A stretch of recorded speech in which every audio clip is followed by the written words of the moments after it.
Let me give you just a couple of quick examples. Texas Instruments, radar assembly manufacturing process. A woman retires off the assembly line. The day she retires, a line shuts down. They can't produce these radar control boards to spec, to pass quality inspection. They have to shut the line down. They bring their engineers in. They try to understand what's gone wrong. And the engineers say, looks good to us. You're building them to spec. The line's still shut down. They can't figure it out. Finally, they bring the retiree back in and say, can you help us understand what's going on here? And they run the line for a couple minutes, and she watches, and she says, oh, yeah, I see my successor, Joe. He's turning the board this way when he should turn the board this way.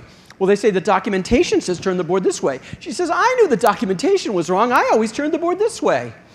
You know, and that little incident cost Texas Instruments $200,000 and almost cost them their next contract. And that kind of thing happens every day.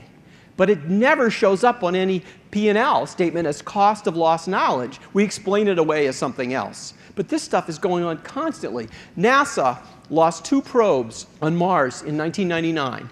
They did a study, a post-mortem of what happened, and what they found was that the director of flight operations at JPL, Jet Propulsion Laboratory in California, concluded clearly, he said, the crash of one of these probes was caused directly by a faulty design of the software system. And it's a design we knew exactly how to fix and how to avoid.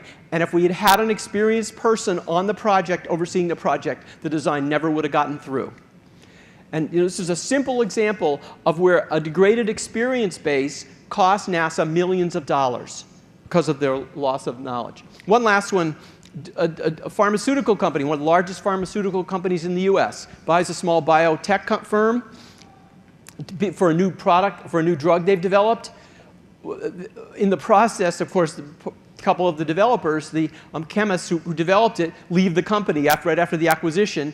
The new company thinks they have to invest all this money in scaling up, in studying how to manufacture the drug. All this work had been done by the previous organization and was lost in a file. The company delayed the introduction of this drug 2 months because of this lost information. The rule of thumb in pharmaceuticals is $1 million a day in terms of delayed drug introduction. So you do the math. Those are just samples of the kinds of knowledge loss that are waiting to hurt us, or that are hurting us every day, and that are going to only get worse as more and more people leave the workforce.